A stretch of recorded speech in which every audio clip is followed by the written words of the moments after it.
Welcome to the Video Creators Podcast. We help YouTube creators grow their audience and business with next-level tactics and strategies. Want to accelerate your channel's momentum, be more profitable, and change the lives of more people than ever before? You're in the right place. The Video Creators team has over a decade of experience providing YouTube strategy for brands like Disney, Warner Brothers, HBO, and even YouTube themselves. So far, our team is responsible for helping clients generate over 17 billion views on YouTube. And now, to help you, here's Tim, Lennon, and Delana.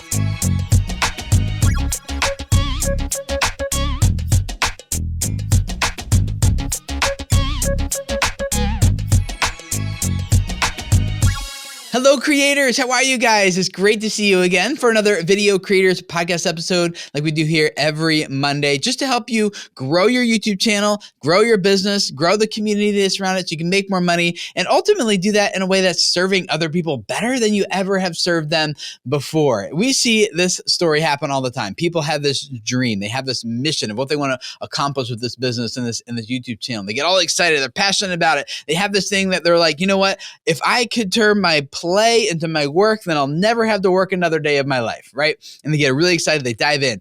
And we see the same thing happening. They get excited, they're all into YouTube, they're passionate about it, they're growing their business, and then they start making money, and they have this vision of like, oh yes, I'm on the right track, because if I can get this to be my full-time gig, then I will have all the freedom that I want. I can quit the 9 to 5. I have all the independence. I have control over my time, over my income. I'll be living the dream, which is, what we hear a lot of gurus and experts kind of pitching us and telling us, like, this is why you grow a business. This is like the good life, right? And then they get to that part-time level. They're like, oh man, I'm really struggling. Like, I can't keep doing the job and the business and the YouTube channel at the same time. If I could just get over this hump, go full-time on YouTube, then that'll solve all my problems. And then they do that. And then they find that actually not too much changes. And at the beginning, it's really exciting. And we're like, I got this. I'm going to go out. I'm going to crush it. I'm going to kill it. I'm going to drag it home. I'm going to make this like this really big thing. But then they find that eventually the opposite becomes true. When they wanted the freedom and independence, they end up becoming enslaved to the business. And the thing that was their passion no longer really is their passion. It becomes like this all-consuming thing that they can't afford to take a break from. And so they're not taking time off anymore because like they can't afford to take the time off, or just because it requires so much of them. Maybe, they eventually, when they do go full-time, they feel like they're living the dream, but quickly that wears off, and now they get to this place where they feel stuck and they can't stop. They can't slow down. If they do, a competitor will go past them and start beating them, and they can't have that happening. And so there's this mentality in entrepreneurialism, if that's a word, in small business ownership, where you just gotta keep grinding. You gotta hustle. You gotta crush it. And this hustle mentality, I think, just drives us as creators. It drives us into the dirt, and we're not actually experiencing anymore the life that we thought we were going to have when we signed up for this YouTube channel and when we started growing this business around that community there. We thought that life and our experiences would be amazing. It would be way different, turning our passion into our business. And there are certainly some amazing parts of it. But this story of like, this is the dream, and I'm supposed to be there, but I feel stuck instead. That is a very common story. I know I have certainly felt that story a lot myself. Several times. There's like 2 times in particular when I was full-time on my channel, but I couldn't afford to hire anyone else to help me. And I thought if I could just hire people, that would solve this problem. Well, I overcame that problem, and we have a team of about 9 employees now, and it solves some problems, but creates a lot of other issues. And not all of them are problems, but it's just like more overhead. There's more things to manage and more communication and things happening. And so then I thought, like, okay, well, if we could just get more clients in here paying this other price, and that doesn't, that solves some things. But again, like this business thing, this YouTube thing, it requires a lot from us. And I don't think that the hustle mentality is actually going to get us where we need to go. We've been hustling. That's how we got here in the first place. And if we think that doing the same behavior is going to get us to a different place, then I think we know what the definition of insanity is, right? So today we're going to talk with some guys that maybe you wouldn't normally think about when it comes to a conversation like this. I sat down with the people who are my financial advisors for the financial firm I use called Outpost Advisors. And I think when it comes to grinding, when it comes to burnout, when it comes to building a business around your passion, when it comes to getting unstuck and feeling like you're finally getting momentum, both in your channel and in your business, again, I think why I'm talking to these guys will make more sense as we get into it, because the way these guys approach our creative endeavors, our finances, our business, our investing, our family, our marriages, our dream, our passion, the skills that we have, everything is a holistic approach. It's not like the goal of money is only to make more money, or the goal of business is only to make more business or grow a bigger business. But it might be that the goal of those things is to serve us and our families really well.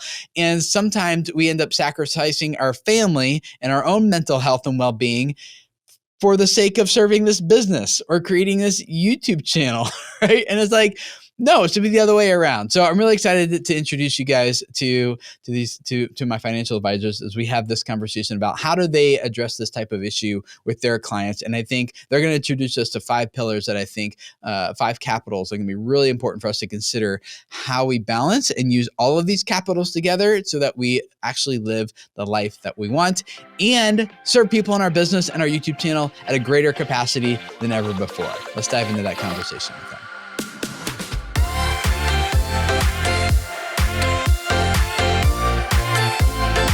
Mark, Steven, thank you guys for being here for this. Yeah, it's fun to be in your studio. Absolutely, it's awesome. With COVID, I don't get to do this in person as much as I built this originally to be able to have lots of people in, and so yeah, this is fun. So tell me a little bit about you guys first before we dive into this topic, about your backstories, where you came from, and how you got to be sitting on this couch in my office here today. Well, I'll start. I'm a Texas boy originally. I trained in college to be a songwriter. Thought I was going to be a songwriter. I'm interested in speech communication, speech writing. I do that kind of stuff, and through my wife's business, train people in public speaking. And what's that thing called when you public speaking? And Mark's an old friend of mine, and we are both interested in helping people kind of, forgive me, live their best lives and live really full, satisfying lives. And what we found was we had this common interest in getting into the granular world of finance. As crazy as that sounds, I've become more expertly in this world. This is his native language, so I'll let Mark tell about himself. So I went to school. I did finance stuff in college on the East Coast, and did some investment banking work, kind of that whole scene. Did not love it, but really benefited from just a good, solid decade of really hard work. And there was a point, we had been friends for 20 years, but there was a point at which we said, hey, there's not a lot of great content out there when it comes to personal finance. So let's start writing an old-fashioned blog. And we started blogging. What year is this now? This was... I'm trying to figure out if it was before or after Dave Ramsey. Yeah, we were well after Dave Ramsey. Oh, okay, never mind. This was long after the peak of blogging popularity. And it's already passé. And we thought, hey, maybe 10 of our friends will read our ideas and it will be helpful to them. That was it. We were not aspiring to create a business, but that grew. We started doing a podcast. That grew even faster. And people would, I live in Salt Lake City, Utah, and people would take airplane flights to sit and have a coffee with me and talk about their money questions. And that's when I kind of looked at Steven and said, hey, we should do this full time. And this was, like Steven said, I was very comfortable with some of the financial advisor stuff, like managing assets for people. I had managed assets for big companies, things like that. He was extremely gifted in helping people actually express what their goals were, what their vision for life was. And it's very popular in financial advisor world right now to just say, I use your goals to create a unique plan for you. But what I found is nobody knows really what's going to make them happy. A lot of people enunciate something and say, I would just be so happy if I could do that. And then when they experience it, they kind of feel like, oh, this isn't what I planned. So this guy has expertise in walking our clients through a process of what do you feel like you were really made for that lights you up, and asking questions that helps people get there. And so we combined forces to create a pretty unique firm, I think, that helps people elaborate a vision for life. And then the money part's is just how do we fund it? Yeah, that's really interesting because we get that a lot with our clients. They're like, well, I just want to grow my YouTube channel. I want to make more money, or get more subscribers, or like whatever the thing is. And we found it helpful to ask the question, okay, great. Well, if you got that thing, what would that do for you? Right. And go to like the next layer deeper, because sometimes they're just coming in like, I want this solution. Can you help me get the solution to this problem? Because I think I get this thing. This is the thing that I would actually happen that they actually want. And sometimes we're like, oh, they're like, we get into that deeper thing, and the thing that they thought they wanted, is that actually the solution to getting the thing that they thought they really were going after, right? So sometimes it's like, it was a very superficial level. They're like, well, I want to get more views and subscribers on my channel. We're like, oh, okay, well, what would that do for you if you got that? Oh, well, then I would make more money. Oh, so it's a goal here to make more money? Like, if you make more money, what would that do for you, right? Until we kind of get to like the root thing. Yeah. And then we're like, oh, this is what's actually driving them as a client. And sometimes we find out you don't actually need more views and subscribers to make more money. You have enough of a community here. You're not leveraging well enough. Right. You could just do like this, that, and the other thing, and like double your income in like 5 weeks from now. Like, I'm making that up. But like, and they're like, oh, so I don't have to take another 5 years to get views. I could double my, yes, you could do that now. So I think it's really important that we get, whether it's with a YouTube channel or growing a business to personal finance, whatever, we get to like that root thing is like, this is what's driving the thing I'm actually trying to pursue and go after. Yes. So as we work with a lot of these creators who typically start with like, I want to experience more freedom or independence in my life, and so they think, the 9 to 5, they want to escape that and dive into this business on YouTube. It's not uncommon for them to get to this place of disillusionment of like, oh, I did it, but it's not what I thought it was going to be. Now I feel trapped in my business. I feel trapped in I can't stop making content or this thing's going to die. Or someone else, and then we get this whole hustle mentality, this mentality that's just like, you got to work harder than the next guy or you're going to get left behind, right? So what I hear from you guys, I'm working with you guys as a client of yours, myself and things, is like, hold on, before you can make big choices about money, decisions about personal finance, or in our case, about your YouTube channel and about your business there, you need to first kind of back up. And you need to understand some preliminary things first so that when you do the personal finance or you grow the YouTube channel, you grow the business, those things actually accomplish the things you need them to accomplish for you. So that's like, I think is a really important conversation that gets skipped over a lot. How would you guys recommend or help someone think about making some of those, like what decisions, what choices, what thoughts do we need to do or whatever to kind of figure out like what we need, like what's our life supposed to be like so that we take steps that actually gets there or something around that. Does that make sense? Yeah. I think that whenever I hear somebody say, I thought this is what I wanted and I hustled, it's just so common. Yeah, with our culture tends to use money as a indicator of, are you winning the game? What's the score? Well, dollars are a really easy metric. What we have found, and I'll let Steven talk about this, but we use a rubric called 5 capitals, which says their money, capital, money. That's real capital, financial. But there's these other categories, and there's actually like capital letters or state capitals, right? Right. Yeah, I get it. Okay.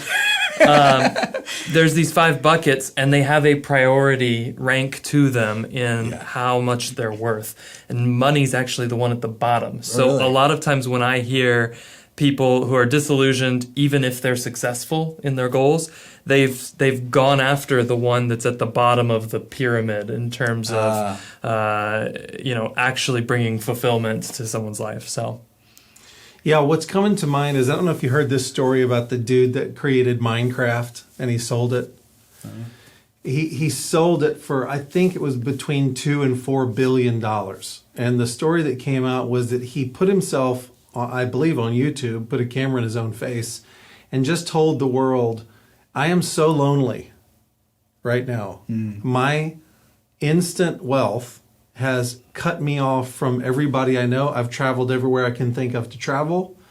I don't have any relationships. When I am at parties and people hear my story, then it's immediately people sucking on wanting money from me. And so there are so many stories that illustrate that if you think that money is the most important thing, if you just put a pile of money on somebody's head, you can find that it is not the most important thing. It does not create the satisfaction that we were all designed to crave. And so we can use something like the 5 capitals and just walking people through a series of questions to help them identify what's your design? What are you really made for? What's in your heart? Okay, so I'll just walk through these 5 capitals if I may. So the top most capital, most important capital in your life is spiritual capital. So these would be the sort of, if you'll let me use the word, eternal values that drive you. And that would be a great question, is can you even name those values that drive you? It'd be good to sit down and have a conversation with somebody. Here's my spiritual life, whether that's prayer for you or taking a walk in the woods or whatever you think is fullness to you, like internal fullness. It'd be really good to identify what that is for you. So let's just say that's the most important thing, is that sort of feeling of fullness, peace, whatever that is. Okay, so right underneath that is your relational capital. So your relational capital will be the relationships that you have. The only reason we're sitting here talking with you right now is because we have relational capital with you. And the only reason I went into business with Mark is because he had relational capital with me. And we trusted each other. And you can look in your life and go, well, the only reason that I'm doing so many of the things I'm doing in my life that bring me joy is because of relationships. That's the second most important thing. And as I go back to the Minecraft guy, what he was saying was, money didn't serve my relationships. It trumped my relationships. It was upside down, and I hate my life. Yeah. Because I don't have spiritual fulfillment and I don't have relationships in my life. Now, the sort of middle section is kind of interesting. Underneath a spiritual capital and relational capital is physical capital. That is, can you use your body? Can you use your space? What can you do? If I think Stephen Hawking said something like he would trade all of his notoriety and all of his wealth and all of his influence to be able to stand up and walk. And so the way that you take care of your body, for instance, really matters. It really matters to your lifestyle. It doesn't matter if you have a pile of money. If you're in a hospital bed, what can you do? So we prioritize taking care of your physical space and taking care of your body. Underneath those other two, underneath physical is intellectual. The ideas that you have, this personality could be in this space, the things that you learn, the things that you can do to help others, which presumably is what everybody's YouTube channel is about, is you using your intellectual capital to help others. And then underneath that, as Mark mentioned, is your financial capital. It's really the easiest capital to get. It's a lot easier to earn a buck than it is to make a lifelong friend. It's easy to come by. You maybe not in the volume that you wish it would, but you can just go mow a yard and get some money. So if these things are ranked in proper order, we find that there is this kind of sense of fulfillment that we were all made for, and we are constantly coaching people. We want to build people's finances. We want them to be financially healthy, but the goal is that it would serve these other capitals. So we're constantly going back to people like, let's check in on your relationships. What's your spiritual life? They feel like, I'm dying right now. Why are you dying? Because I work all the time. Okay, hold on a sec, because I feel it could be even bigger than relationships. I want to be with my family. Like just being with family does something for my soul, but I'm working all the time. Well, hold on. At this point, finances are screwing you up, and You get the idea. So I get all that. And here's what's going through my head is like, if I'm like listening to this. Sure. Like, okay, Steven, yeah. Wouldn't we all like to order our lives that way? Yes. But there's this like really practical thing that I need called money. Yes. And if I don't have enough of it, like my spiritual life, my physical life, like everything, like I can't take. So explain that to us. Like, does that mean money comes last? Because there's a very felt need maybe of like, there's a practical need to like, I can take care of those other things after I have enough money. But I think what we're seeing, and you guys with your clients and what we see too, is people get the money, but it's never enough, right? No. And there's never a place where they can actually, even if they're making several six figures a year in profit, personal income, to be like, I can now put time into some of these other things. So can you help us order that? Yeah, well, I think it's important when we talk about 5 capitals to talk about the fact that there is a baseline level that's really important for each of these. So like you said, if I have no money and I can't eat, that's going to have a materially negative impact on my physical capital. If I have no relationships and I'm depressed, it doesn't matter that I like have a really peaceful inner dialogue going on because I'm not doing well. I don't have any friends. So there is a baseline level there that's important. I think that the next step, once we've identified what drives a person in these 5 areas and kind of ordered them properly and gotten this principle down that they should feed the ones above them, the next step for us is usually a process of walking with somebody through what is your unique vision for life. And that's another one of those questions that I think a lot of financial advisors will look at you and say, well, what's your dream life? What's your goal?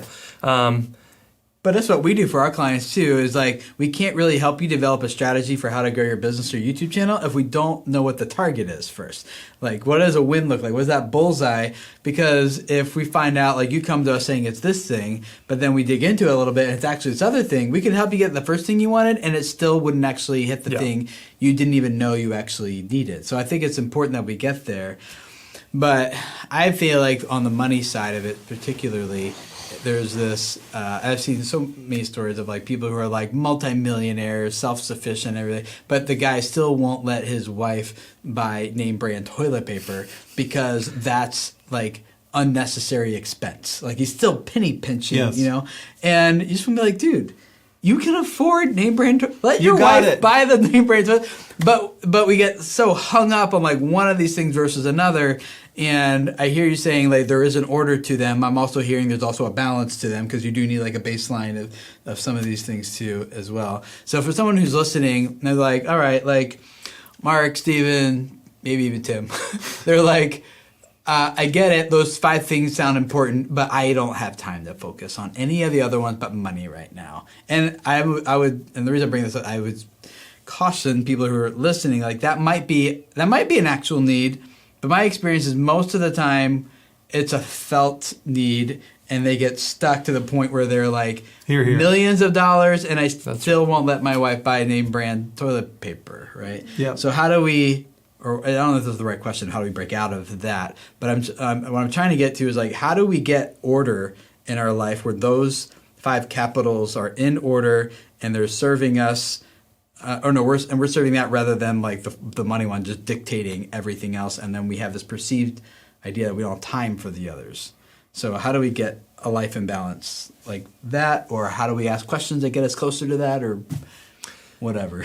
Yeah, I mean, this is what we do. So once we've gotten to the bottom of what this person we think and they think, hopefully by the end of a little bit of time together, is going to actually fulfill, then we'll help them put something up on the wall that says, this is what I'm all about. And a good vision statement should be something that is clear enough for you to have an awesome opportunity come across your desk and say, this is a great opportunity. I would make a lot of money, but it doesn't line up with my vision for life. So if that's spending tons of time with my family, great. If it's traveling the world and this would lock me down, then I know this is not a great opportunity. But then we take that vision and we create a plan to fund it. And that's a real thing. People, the money part is a big deal, and we don't think financial capital is just worthless, and so we shouldn't worry about it. We spend all our time pretty much on that piece of people's life. I think a good plan, some of the components are, it doesn't have to be that I go from where I am today to pull out all the roots of everything and completely get over here to my dream life tomorrow. But I can start saying, well, these are the steps to get from A to B, and it can be very clear how I march through a process that might take 5 years to go there. But I know I at least have a North Star now, that I'm not just sort of saying, well, in the absence of any vision and plan for life, I guess I'll just try to stuff more money in my bag and see if I can win the game that way. I just want to make one point, which is, I know that maybe it sounds a little ethereal, what I'm describing. And these 5 capitals, they don't shake out that way in your life. So like, if you spend 8 hours a day working, you don't have to spend 9 hours a day praying. That's not the point. That's not how they shake out. It's that you understand how these things rank, so that your work life, for instance, is in the correct box that you want it to be in. And you realize, if I work more than 9 hours a day, my body starts running down, I start getting unhealthy, I start missing connecting with friends, I start losing my connection with my wife, whatever that is. Oh, those are earmarks, there's a problem.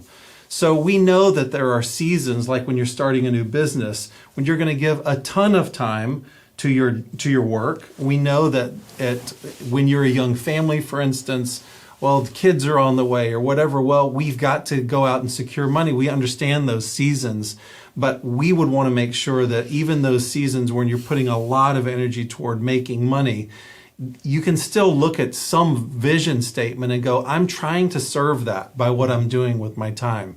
And I would say my interior life isn't off. I'm not ruining myself. I'm not ruining my relationships, et cetera, by what I'm doing. So we know that there are practicalities involved. Yeah. And we'll jump in every 6 months or so with a family and just put that vision statement back in front of them and say, is this still where we're going? And occasionally the answer is, let's course correct, because it's not completely the other direction, but it might be a little bit off, and that's okay, and that's normal. So we don't lock it in when you're 25 and say, right. I hope you got it right, because we're going there. Because I know for our family, we'll have like a really big general broad one, which is kind of like a belief statement, but not really super actionable enough. The actionable ones feel like are more helpful when we're revisiting them. I'll say seasonally, because that's the language my wife and I use, but our family tends to go through seasons, and during this season, like, this is the main goal, and this is like, but now that season's over, now it shifts, and there's not like a time period to those seasons. Sometimes they last a month, sometimes they're like 2 years, just kind of depends as to what stage of life we're in.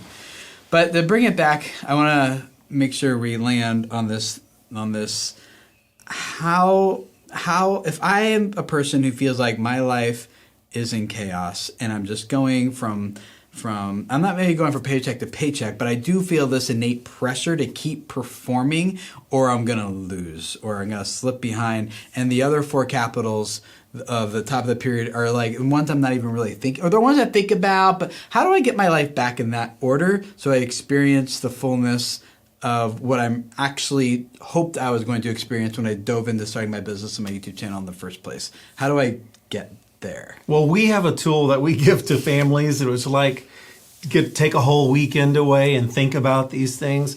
My advice for just somebody watching this would be, just go to lunch alone. Go sit in a park for an hour.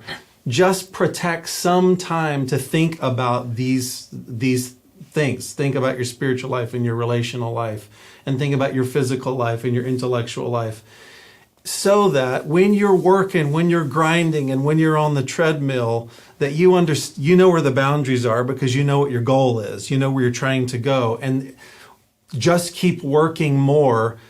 There's got to be an end point to that, or we're all dead. We're all dead. Totally. So we can't just say keep working more. Well, then when do I know when to stop? Is it when I'm totally exhausted, or I'm ill, or there's an emergency with a relationship because I've so neglected it? No, we don't do that. Don't do that. Just make sure that your work is in its proper place. Wherever that is that you decide in your life, you're going to have to leave, even if that's physically go to the park for an hour. You're going to have to physically leave your work life and go somewhere and just think for a moment before I enter back into that work world. Why am I doing this again? What are my goals? What are my values? Okay, those are clear to me, and we have people jot those down, and we, as you say, put them up in the house somewhere to go like, this is really what I'm about. And then you could, on a daily, weekly, monthly basis, look at those things and go, is that what we're accomplishing? Because that's what when I get alone by myself and I think about what I really want with my life, this is what I say. But when I get into the day-to-day grind, I forget that thing. And I just go, I don't make more money, get more subscribers, or whatever your thing is. And we've got to get these things in sync so that every day with every project we're doing, like I'm living out what I think I was made to do. And now we get back to the thing we started with. We have this sense of satisfaction, which we were made for.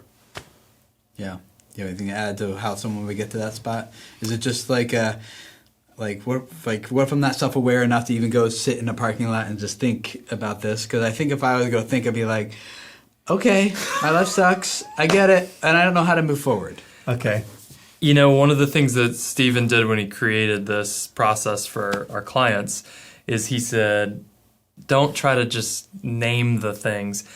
Tell me some stories. Tell me about the time when you felt the most lit up in life. I was passionate and excited. What were you doing? Write that down. What kinds of feelings did you have? Write those down. Now tell me, is there a time that you just felt like you were swimming in your lane from I was using my unique giftings. Everyone around me thought, wow, you're really good at that. Write that down. What was it? And just write some of these experiences down if you can't think about the values that are kind of mushy and harder to get your hands around. And then you can leave that in the drawer for a day or two and come back to it and say, what unites this? I'm a connector. Everywhere I go, I connect people, and people say, wow, you're really good at that. Well, that's an interesting thing that's not true of everybody. It might be something completely different. It will be for everybody who's watching this. But I think that approach is an easier way to get your hands around maybe what are some of the unique things about me that wouldn't be true of you or him, and how could I live into those, and I even can look back and say when I was feeling pretty good about life. That's a good way to enter into that. Okay. Another little tip along those lines is the things that people who know you well, whether it's parents or friends or bosses, what are the things that they call out in you that you've repeatedly heard affirmed about you? And you go, okay, that must be something that I do. It might not even be something you do on purpose, but that's something people are calling out.